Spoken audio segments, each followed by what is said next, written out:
Hassan and Reby, the kind of couple that made neighbors smile and relatives whisper, Mashallah, Kitney Piari Jodi Hai. Hassan, a soft-spoken, hard-working accountant. Reby, elegant, well-mannered, and always smiling. They lived in a modest two-bedroom home in a quiet neighborhood, just big enough for 3 hearts. The third heart belonged to Hassan's mother, a widow who had raised her only son with quiet strength and endless sacrifice. After her husband died of a sudden heart attack, she had never remarried. Mera Hassan Mera Sab Kuch Hai, she would often say, pride and sorrow mixing in her eyes. When Hassan married Reby, it was a love match, rare but welcomed. They met through mutual friends at a cousin's Mendi. He liked her modesty, she admired his respectful tone. Within weeks, they were engaged. Within months, married. Their first year together was simple. Evening walks, shared cups of chai, hushed laughter behind closed doors, and the warm comfort of a new life. Hassan divided his time lovingly, working long hours at the office, then returning home to sit between his wife and his mother, always making sure neither felt ignored. But slowly cracks began to form. Small, silent ones, barely visible from the outside, but growing wider in Reby's heart. Reby had grown up in a house where her father ruled the living room and her mother ruled the rest. There were no in-laws, no shared kitchens, no whispered instructions behind doors. She had imagined marriage as a romantic duet, not a trio. In the beginning, she tried. She helped Amy with breakfast, folded her dupattas respectfully, even massaged her legs at night. But there was something about the old woman's presence that felt invasive. Permanent. She watched everything, how much salt Reby added to curry, how long she stayed on the phone with her mother, how she folded Hassan's shirts. Beta, Hassan ko zyada thandi cheesy and nahi suit kardi. Zihar nahi, surf dahi dia hai. Reby once muttered under her breath. No one heard her, but the sarcasm grew like a weed in her heart. In public, Reby played the role well. She wore the right smile, laughed at family jokes, and touched her mother-in-law's feet every Eid. Guests would always say, Bohat achi larki mil gai Hassan ko. He would smile proudly and hold her hand under the table. But in private, the distance widened. Whenever Hassan spoke kindly to his mother, Reby felt like a ghost in the room. Whenever his mother called him Mera Beta with pride, something in her twisted. She wanted all of him, not half, not shared, all. And that desire, no matter how well hidden, began to shape her behavior. She no longer joined them for evening tea. She started locking her room door after dinner. She'd leave the dishes half-washed, claiming headaches. And worst of all, she began to withhold her warmth, not dramatically, but slowly in pieces. A skipped smile here, a cold tone there. Hassan, oblivious, thought it was just new marriage adjustment. She'll get used to it, he told his mother. Just give her time. His mother nodded, but her eyes knew better. She had seen this look before, not in her own life, but in the homes of others. The look of a woman pretending to respect what she silently resents. Still, she said nothing, because silence was a mother's first language. Then came the comparisons. If we had our own home, your Amy has a say in everything. You're a husband first, not just a son. Hassan tried to explain, tried to assure her that love wasn't a competition, that she was the center of his world, and his mother was the roots beneath it. But Reby didn't want roots. She wanted wings. She wanted Hassan's undivided devotion, not out of evil, but out of longing. She had waited years for someone to love her with the kind of attention she imagined in movies, in novels, in her dreams. And now that she had it, she couldn't stand to share it, even with the woman who raised him. Still, life went on. Festivals came and went. Photos were clicked. Laughter was staged. And the world continued believing in the perfect couple. But behind that fragile curtain, a storm had already begun to brew. Reby wasn't planning anything yet. But resentment is like slow fire. It doesn't burn instantly. It simmers. Quietly. Constantly. Patiently. Until one day, it consumes everything. The days that followed their first anniversary were oddly quiet. Not peaceful, just silent. Like a song that had lost its rhythm. Reby had stopped waking up early to make breakfast. She no longer greeted Amy with her once practiced smile. Instead, she would step into the kitchen just as the chai was poured, say a casual "Assalamu alaikum," and scroll her phone while Hassan's mother did the rest. "Beta, do you want to help with the roti?" "I have a migraine, Amy," she'd reply, rubbing her temples without looking up. The migraines came often. Strangely, always when Amy was around. Hassan noticed, but not clearly. He came home tired, shirt untucked, forehead sweaty. He was working overtime to save up. He wanted to surprise Reby with a vacation. He believed deep down that if she just had a little space, a little joy, she would go back to being the same girl he married. But every evening told a different story. Sometimes Reby would serve dinner with silent hands, placing his plate down hard enough for the thwack of metal on wood to sound like an accusation. Sometimes she would speak, but only in sarcasm. "Your Amy thinks I undercooked the dal again. Maybe I should just take cooking classes from her." Hassan would smile, awkwardly. "She didn't mean it that way." "Of course not," Reby would reply, folding her arms. "She never means anything. It just comes out naturally." The jabs were subtle, always wrapped in politeness. Just enough edge to wound, just enough innocence to deny. Amy, meanwhile, chose silence, the language of older women who had lived long enough to know that defending yourself only makes you look guiltier. Then came the isolation. Reby stopped joining family dinners, claimed she was too tired, spent long hours in her room with the door half shut. She'd watch dramas late into the night with her earphones in, the blue light reflecting off her blank expression. Amy knocked once or twice. "Beta, chai bana dun?" "No thank you, Amy. I already made some for myself." "You didn't ask Hassan?" "He was asleep. And I'm not his mother." That line lingered in the air longer than the smell of burnt toast the next morning. Hassan began to feel torn, pulled between two worlds that once felt like home, now beginning to feel like war zones. He loved his mother, the woman who prayed for him before every job interview, who never bought herself new clothes but saved up to get him a better phone. But he also loved Reby, the woman he promised to stand beside, protect and cherish. He didn't see malice in her yet, just frustration. So he defended her. "Amy, she's adjusting. Maybe we should give her some space. Amy, please don't correct her so much in front of me. It embarrasses her. Amy, maybe we should eat quietly tonight. She's had a hard day." And each time his mother nodded. "Thikai beta. Tum kushho, ba." But she wasn't blind. She saw how Reby would leave the room when she entered. How she'd sit next to Hassan only when Amy wasn't around. How her tone changed, sugary in public, bitter in private. Then came the first open manipulation. One night, a cousin visited. As the women sat talking, someone joked, "Reby, Amy esidart hokia? Aajkl kibahin to sas ko control kardihain." The women laughed. Reby smiled and replied sweetly, "Control ka kia hai jab harbat pi unka decision hoda hai, tohum kia kh saktain?" The words hung like smoke. Amy looked up, surprised. Reby turned the conversation back to tea preferences, as if nothing had happened. But the cousin gave a knowing glance, and the other women raised eyebrows. From that day, things shifted subtly. Relatives began asking questions. Neighbors smiled a little too politely. And Amy, always dignified, started stepping back even more. Reby had found her weapon, public perception. By dropping gentle complaints in front of others, framed as jokes or harmless comments, she slowly turned herself into the struggling wife and Amy into the controlling mother-in-law. It wasn't dramatic. It wasn't loud. It was slow, intentional, and deadly. Hassan remained unaware.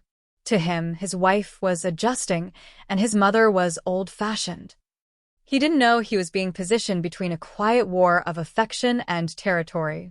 At night, Reby would lay next to him and whisper, "You know I left everything behind to be here, right?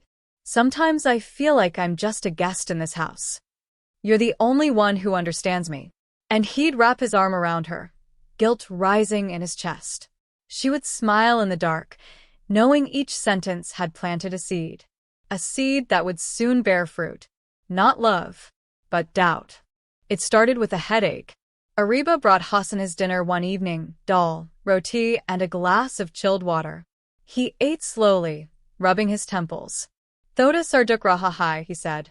She touched his forehead gently, her expression full of concern. Maybe you're just tired, John. You've been working too hard. But that night, he woke up nauseous, barely making it to the bathroom before vomiting. Reby followed him, holding his back, wiping his sweat, offering water like a devoted wife. "Ye kia ho gaya tum?" she whispered, eyes wide. He waved it off. "Bas gas hogai hogi. Office main oily kanada." Reby nodded, silently pleased. Because it wasn't gas. It wasn't the office food. It was her. For the last 2 weeks, she had been mixing tiny amounts of powder into his meals. It wasn't a deadly poison, not yet, just enough to cause discomfort. A laxative here. A crushed pill there. Things she'd researched online under private browsing mode. She had planned it carefully. Her goal wasn't to kill. Not yet. Her goal was to weaken him slowly, to make him dependent, confused, and eventually turn everyone against the one person who could expose her. His mother. Within days, the symptoms worsened. Fatigue, vomiting, loss of appetite, stomach cramps. Amy noticed first. Beta, rang to Bilkul Zard Hogaya Haitumhara. Dr. Ko Diko. Reby jumped in before Hassan could answer. I've told him, Amy. He just doesn't listen. AAP to Jani Hain Kitney Ziddy Hainya. Hassan smiled weakly, trying to wave it off. Thoda Reslaluna. You both worry too much. But Reby had already begun her next act, concern mixed with subtle suspicion. That evening, she sat beside Hassan on the bed and casually said, I don't want to scare you, but do you think Amy might be using expired ingredients? He looked surprised. What? Why would you say that? She shrugged, pretending to be hesitant. It's just this started ever since she began making your lunch again. Maybe check the spices? Old oil can be dangerous too. She let the words hang in the air. Didn't accuse. Didn't insist. Just planted a seed. And walked away. Soon Reby started keeping a notebook. She said it was for tracking Hassan's symptoms, dates, times, what he ate, and when he felt worse. Dr. Ko Dikain Mainhel Malaji, she said sweetly. But the notebook wasn't for a doctor. It was evidence. Fictional entries were added. Ate food made by Amy, vomiting within 2 hours. Lunch from Amy's hands, headache followed by diarrhea. Only ate what I cooked, felt better. She knew no one would question her handwriting. And if things ever escalated, she'd have a diary full of proof. Amy, meanwhile, grew more worried with every passing day. She began reciting more Quran, praying for her son in Tahajjud, and watching him closely. She offered soups, homemade remedies, and pressed his feet at night. Reby watched silently, lips tight, heart burning. The more Amy cared, the more Reby's anger grew. Why doesn't she just stay out of this? Why is she acting like I'm not enough? Reby began intentionally interrupting moments between mother and son. If Amy sat with Hassan, she'd come in with a tray of medicines and shoo her away. If Amy offered tea, she'd say coldly, It's okay, Amy, I've already made some. One day, when Amy touched Hassan's forehead and made dua, Reby watched from the doorway and muttered, She acts like she's the only one who loves him. But what Reby didn't expect was how resilient the mother's love was. No matter how much she was pushed away, no matter how cold the house became, Amy stayed. Quiet, patient, firm. Wo mera beta hai, she told a neighbor once. Main dekti hoon, you say kia ho raha hai. Kuch sahi nahi lagda. And for the first time, Reby felt fear. Because if Amy was watching closely, if she began to suspect, her plan could unravel. So she upped the dosage. Now, she began tampering even with hospital-prescribed supplements. She'd crush a mild sedative into his evening milk. Increase the use of oil she knew upset his stomach. Add certain herbs that interfered with his medication. All while continuing to play the devoted wife, updating his relatives through WhatsApp, sending voice notes, and telling everyone. Main any de pura garsambol liahai, bas ala se dua hiwothi ko j. And Hassan? He was too weak to see the truth. Too trusting. Too tired. He lay on his bed, staring at the ceiling, body aching, mind foggy. In his dreams, his mother stood at his bedside crying. And in real life, she did the same. It was 5:30 a.m. The house was silent except for the hum of the refrigerator and the soft creak of cupboard doors. Reby stood in the kitchen wearing thin gloves, carefully opening a white plastic jar with no label. Inside, a bitter herbal powder, almost scentless. She measured out half a teaspoon and mixed it into the gravy she was preparing for Hassan's breakfast. Just enough to upset his stomach, slow his pulse, and fog his mind. No more.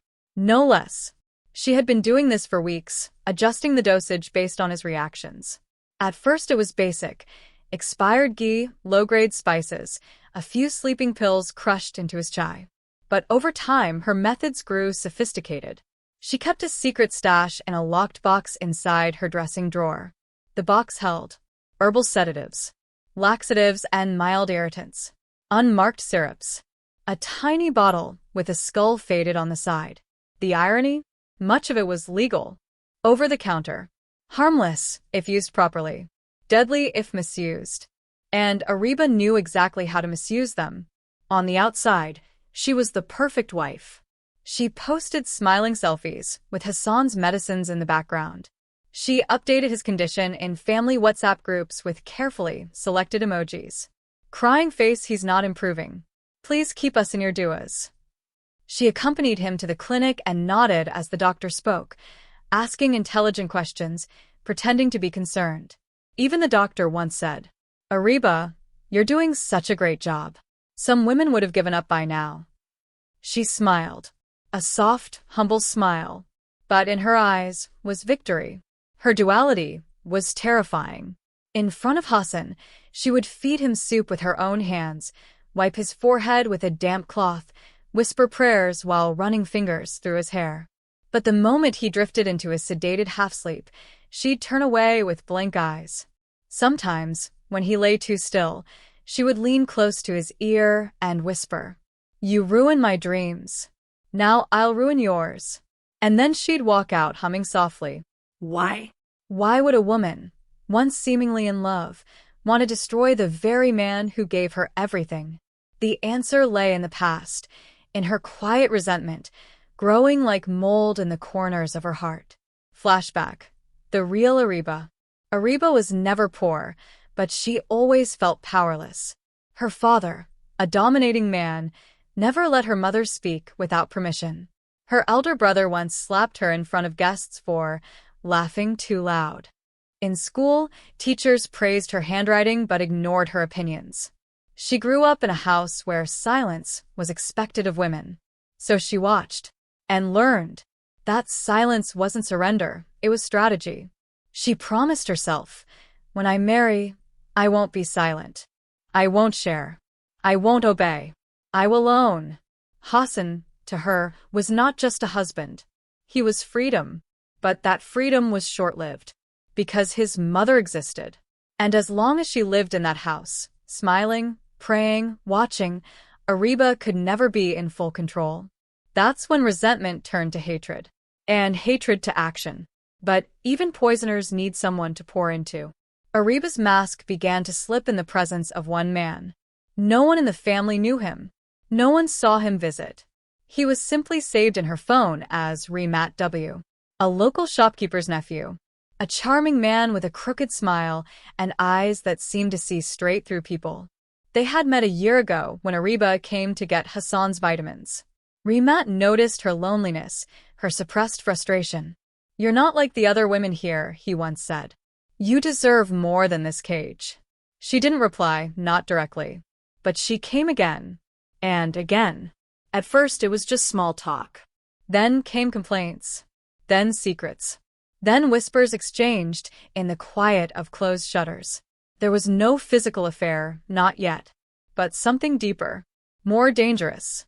Remy gave her what she craved more than anything else. Validation. You're smart. Why are you wasting your life here? You look like a queen stuck in a servant's house. He never asked her to hurt Hassan. But he didn't stop her either. Do what you have to. Men like him never learn otherwise. Now, every few days, Reby would take a short rickshaw ride and meet Remy under the pretext of buying new herbal tonics or restocking Hassan's supplements. But in reality, she sat across from Remy with tea between them, talking for hours, laughing, dreaming. Soon, she said one evening, eyes glinting. Soon I'll be free of both of them. Remy smirked. Then what? Reby smiled. Then I start my real life. Meanwhile, Hassan's condition worsened. He now struggled to walk from his bed to the bathroom. His memory began to slip. His eyes, once bright, now carried the look of someone who wasn't sure whether he was dreaming or dying.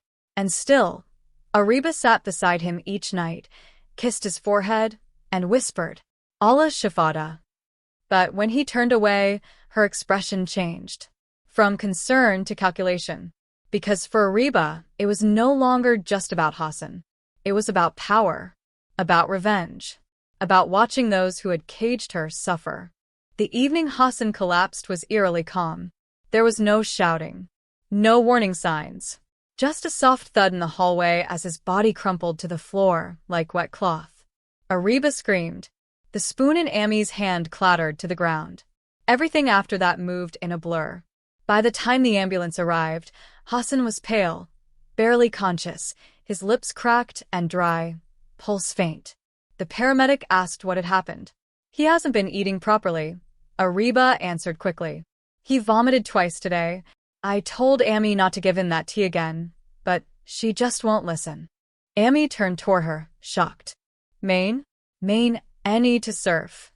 She keeps adding crushed elaichi, or God knows what. Hassan doesn't even like it, but she insists. Reby continued, eyes glassy, voice cracking. The paramedic didn't say much, but he wrote something on his clipboard. Amy looked at her son, her trembling hands reaching for his shoulder. Mera beta muyikin nahi ho raha.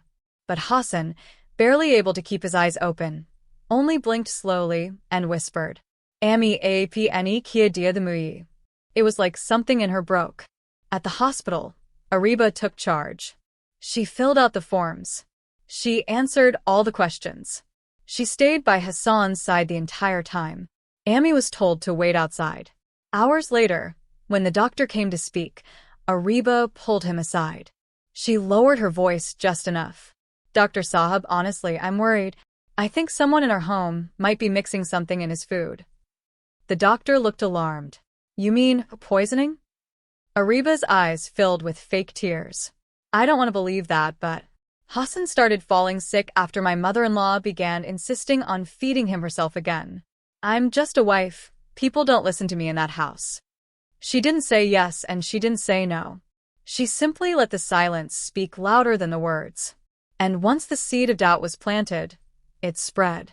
By morning, whispers had already reached the neighbors. Someone told a shopkeeper. He told a cousin. She told a friend. And soon, the story mutated into a poison of its own. Unki sauce any kuch mila dia the kini main. Suna hai ami ko, de wine katnashak hai, kabi kuch sayada de dia haga. Bekhari Reby kia gel rahi hogi. The same women who once praised Amy Sabra now began suggesting she was overbearing. That maybe she was possessive of her son. That maybe she couldn't handle letting go. Amy stopped leaving the house. Stopped answering calls.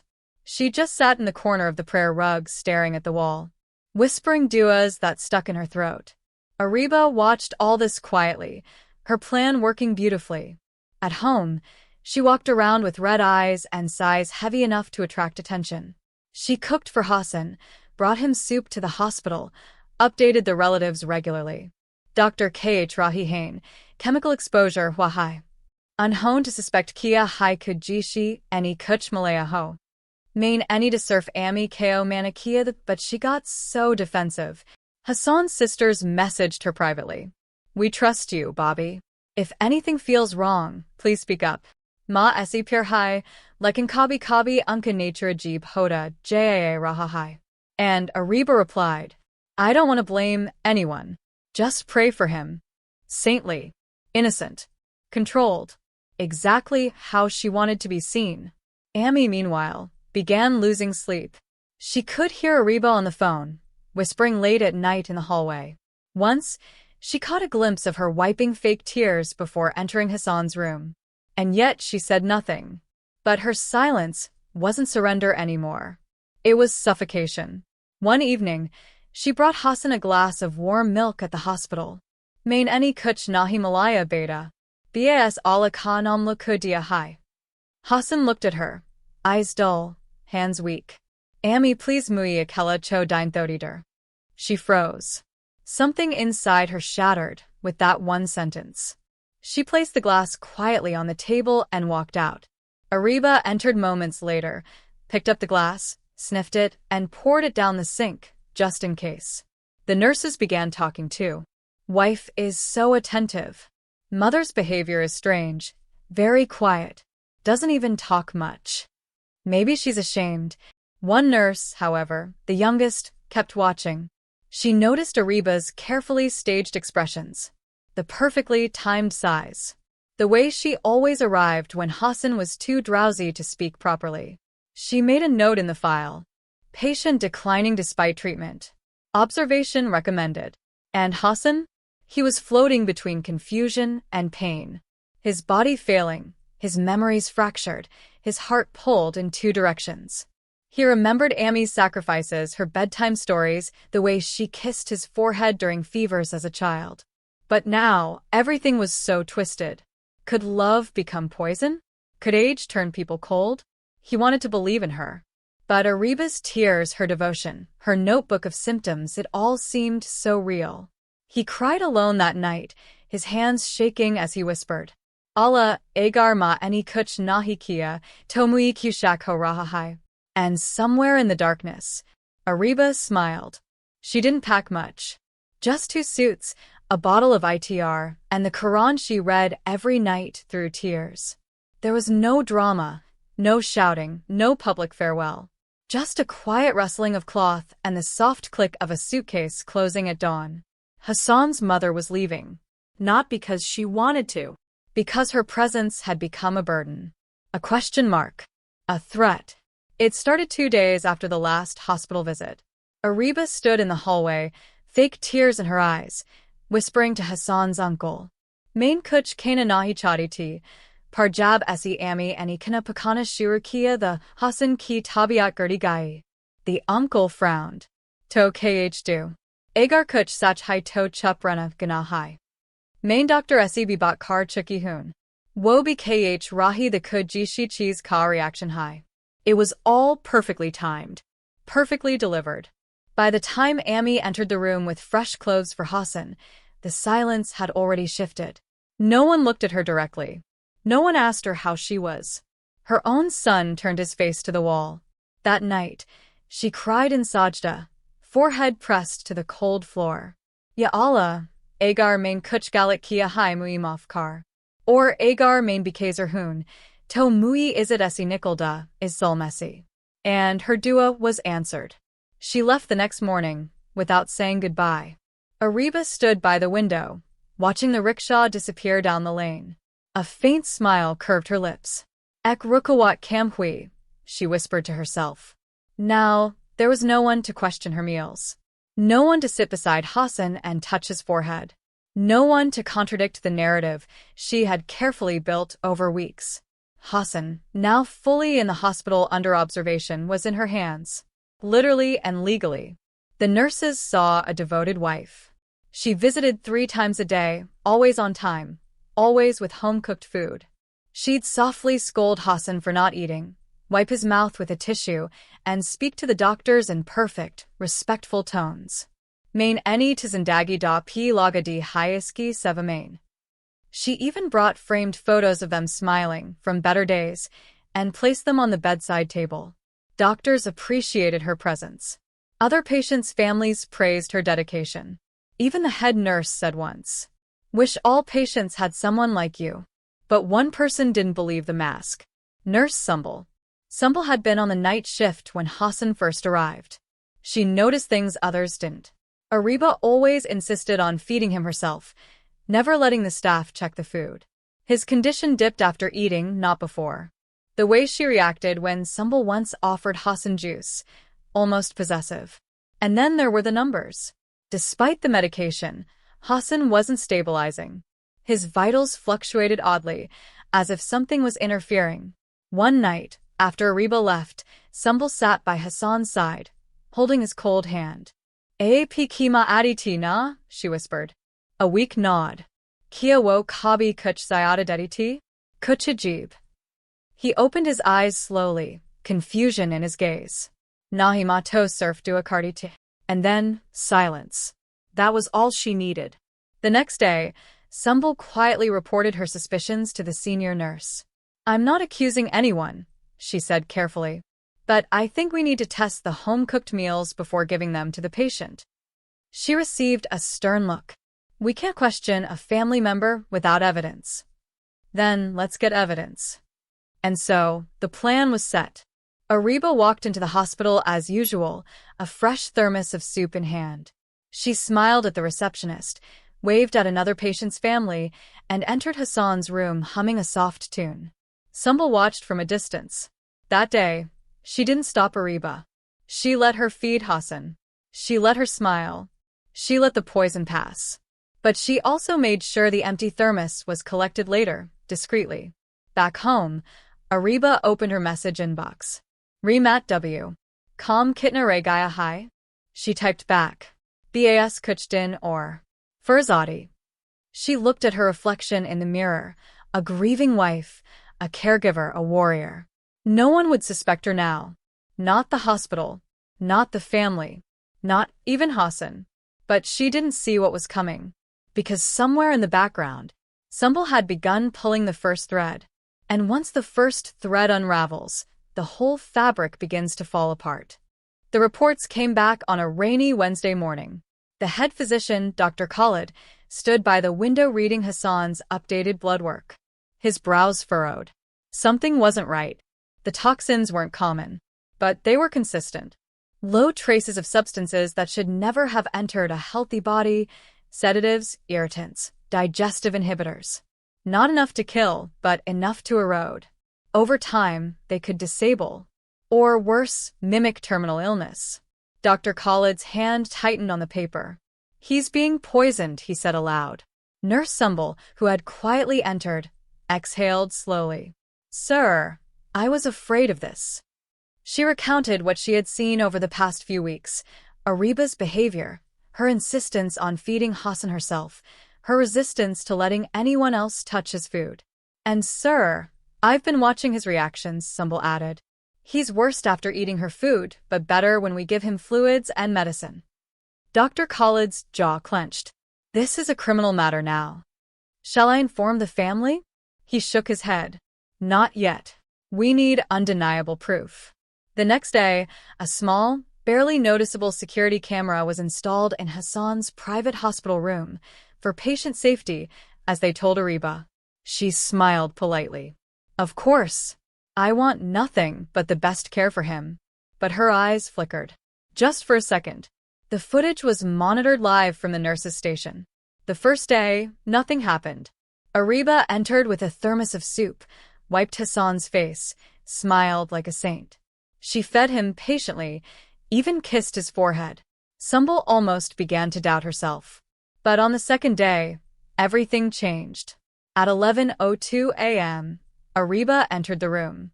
She closed the door softly, checked the hallway, and walked to Hassan's side. He was drowsy. The morning pills had just kicked in. From her bag, she took out a small pouch and subtly slipped it into the inner pocket of her shawl. She poured the soup into a bowl, looked over her shoulder, then reached into her shawl and pulled out a tiny paper packet. She opened it with practiced ease, emptied the powder into the soup, and stirred. The camera zoomed in. No shaking. No hesitation. Just precision.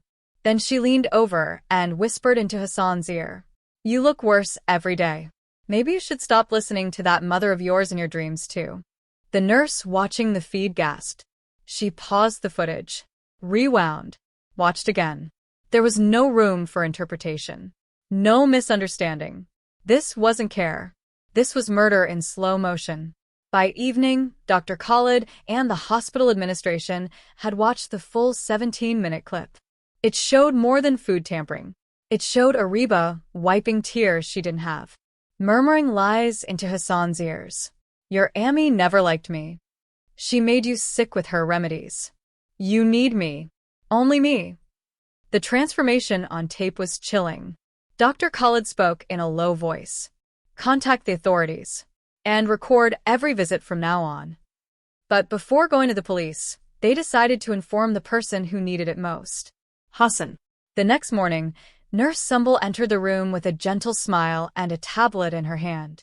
Hassan, pale and weak, looked up slowly.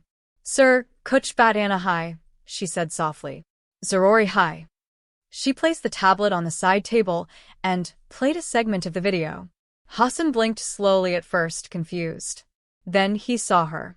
Reby, smiling, mixing, whispering cruelty. His breath caught. His mouth opened, but no sound came out. Yeah, Kabka Hai? Dudin Peli, Sumbul said. Orya Surf Ekisa Hai. Tears welled in his eyes. He didn't say anything for a long time, just stared. And stared. As everything crumbled. That evening, when Reby walked in with her usual fake concern, Hassan didn't look at her. Not once. She placed the tray down. John, may Naya Supanaya Hai. Aaj Zayada Healthy Hai. Silence. Main Dr. Seb Mealy. Unhone. Don't touch me. She froze. His voice was hoarse but firm.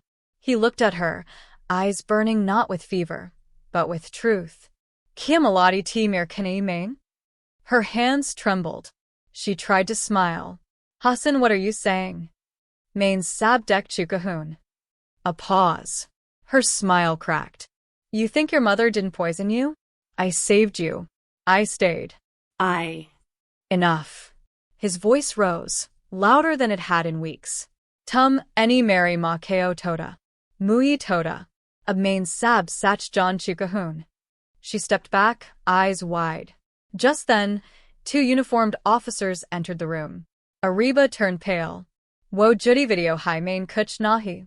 But no one was listening anymore. Because now the truth had a voice. It was the first time Hassan had sat up on his own in weeks. The force still ran through his arm, and his body still ached like a battlefield, but something inside him had shifted. Not physically, but emotionally. Something that once kept him soft had hardened. The betrayal had given him strength. Now he waited. At 11:30 a.m., Reby entered the room with her usual routine, dupatta perfectly placed, a concerned frown on her face, and a carefully prepared tiffin box in hand. Hassan John, I brought fruit cha today. Dr. Any Kahada. Put it down. His voice was low, but firm. She blinked. Kia hua? Tumthik. Put it down. She froze, eyes scanning the room. Only then did she notice 2 people in the corner.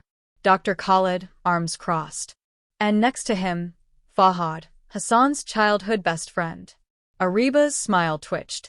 Oh, Fahad bhai, you're here too? I didn't know. Bas Karo, Reby. Fahad's voice was flat, cold. Drama band Karo. Sabkuch Samni Aa Chukahai. Reby stepped back, confusion on her face, but her fingers tightened around the dupatta. What are you saying? Dr. Khalid stepped forward and placed a tablet on the side table. He pressed play, and there she was, her image on screen, pouring powder into soup, whispering venom into Hassan's ears, mocking his mother, smiling when he wasn't looking. Reby stared at it as though it were someone else, a stranger, not herself. She reached out to turn the screen away. This is fake. Edited. Anyone can.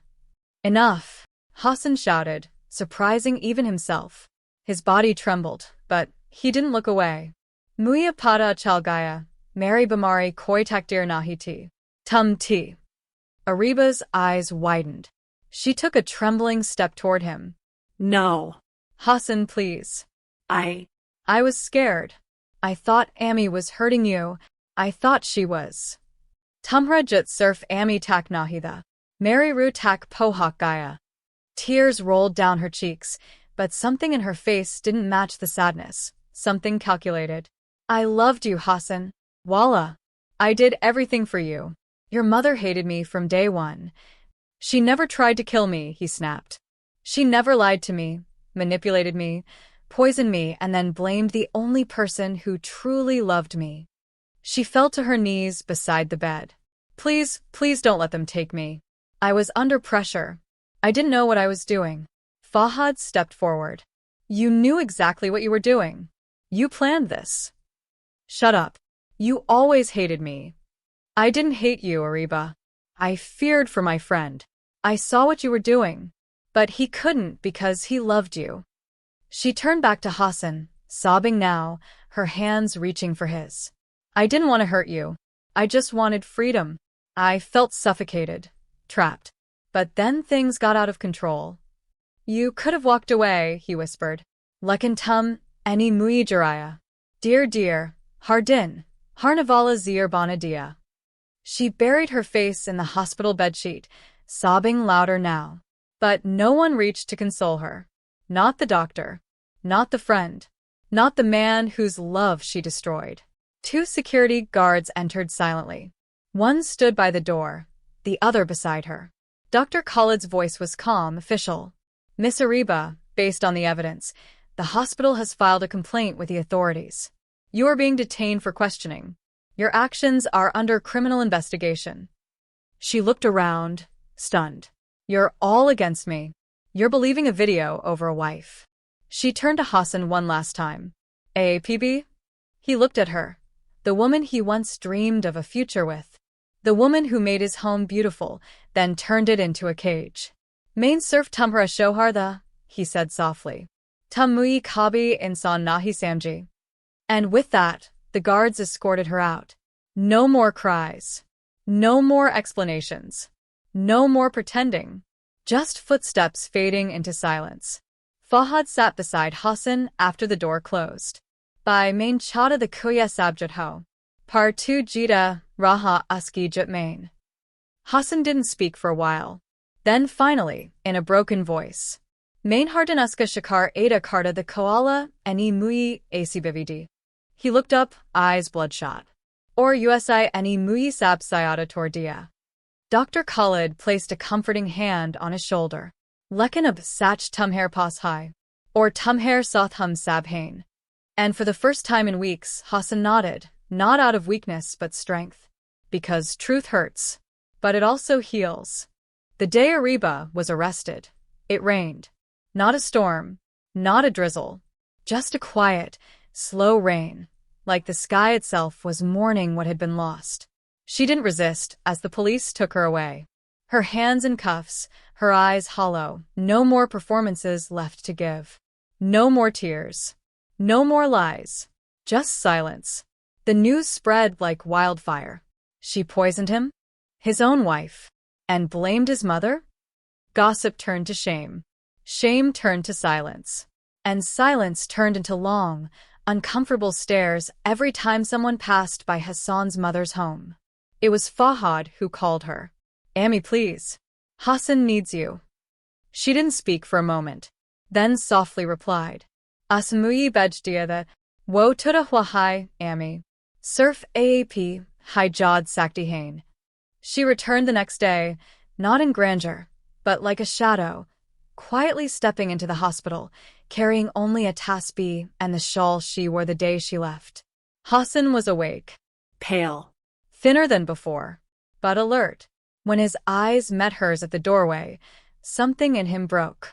Like a dam that had held back everything for far too long. Tears spilled instantly. He didn't say, Amy. He didn't say, I'm sorry. He just opened his arms like a child. And she walked into them, wrapping her son in silence, in tears, in trembling forgiveness. Mui maaf kardu, he choked.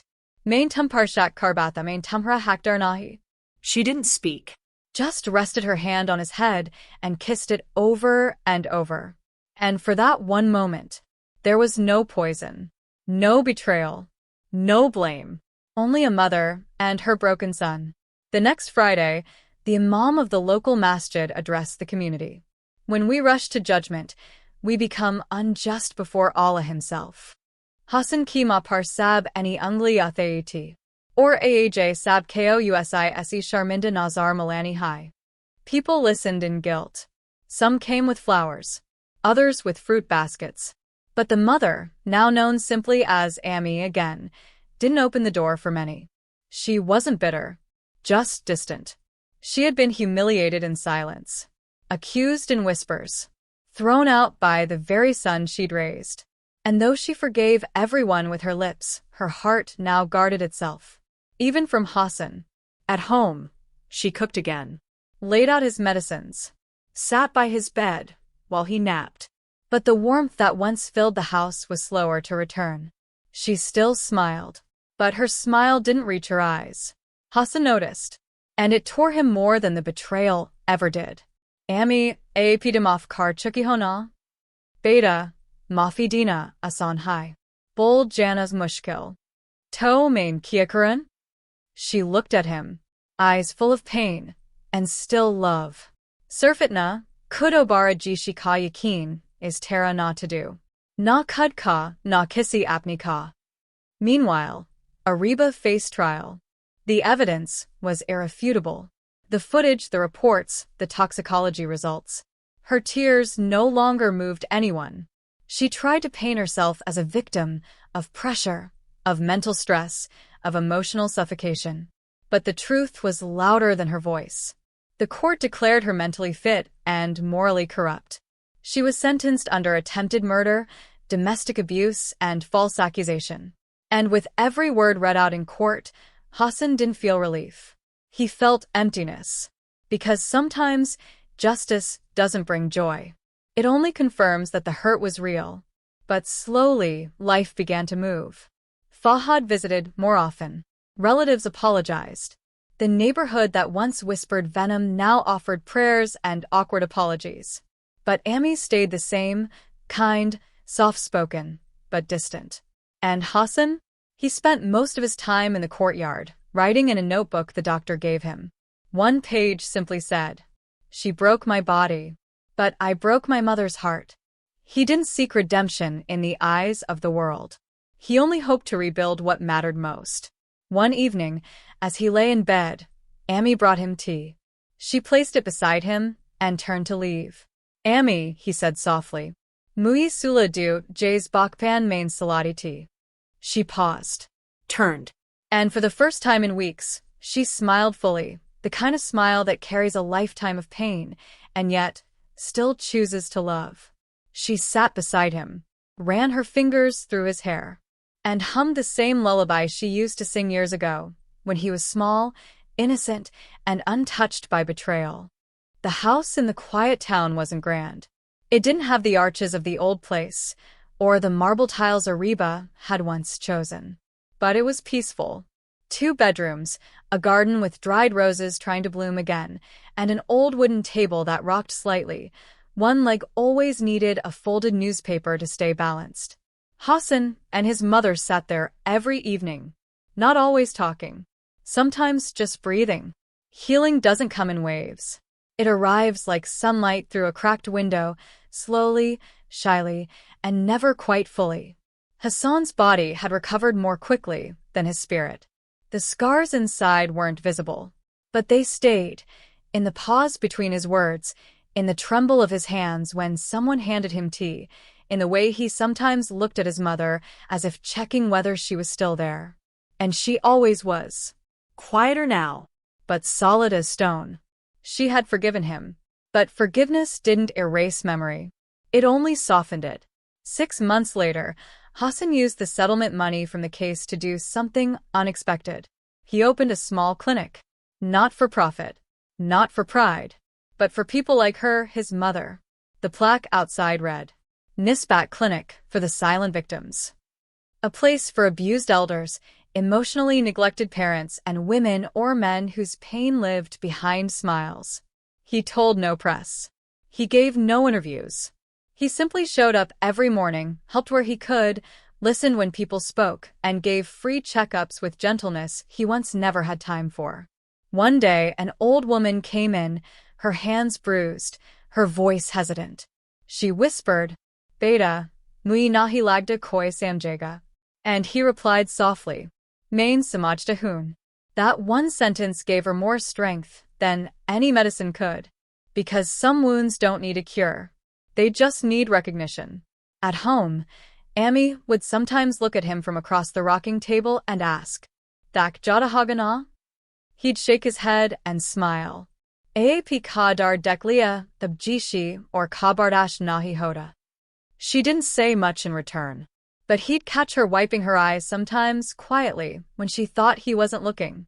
One evening, he found his old journal, the one from the hospital days. He flipped through pages of pain, anger, confusion until he reached the last page. Blank. He picked up a pen and wrote, "Sometimes the person who poisons you isn't a stranger. It's the one who smiles while serving you dinner."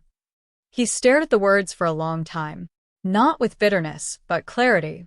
The town slowly began to know them, the gentle doctor and his silent mother. No one asked too many questions. No one brought up the past. And they didn't need to, because their life now was built not on marble or photographs or false dreams, but on truth. Raw. Unfiltered. Quiet. One afternoon, a young nurse at the clinic asked, "Sir, why did you name the clinic after Nisbat? Is that a person's name?" Hassan smiled gently. "It's an Urdu word. It means a sacred connection." The nurse nodded, confused but respectful. But his mother, who overheard, looked up from her Quran and finally smiled that old, full, soft smile again. Because she knew she was the Nisbat, the connection he had almost lost but was strong enough to reclaim. On their first Eid in the new town, Hassan bought a wooden table, sturdy, even, with no rocking leg. But he placed the old one beside it anyway, not to use, just to remember. Because some broken things deserve to stay, not as scars, but as reminders. And so their life continued, not as a grand redemption arc, not as a dramatic recovery, just as a quiet survival story of a son who almost destroyed the only pure love he had, of a mother who chose grace over revenge, of a lie that almost killed, but a truth that healed. Final reflection. Hassan once believed betrayal always came from outsiders, from strangers, from fate, from enemies. But now, as he sipped tea with his mother beside him, he understood something deeper. Betrayal doesn't always knock. Sometimes it smiles. It cooks. It kisses you goodnight. And still kills you slowly. But also, trust doesn't die. It just sleeps until someone, somewhere, dares to earn it again. Closing message. Never judge too quickly. Never ignore quiet suffering. And never trade a mother's prayer for a stranger's praise.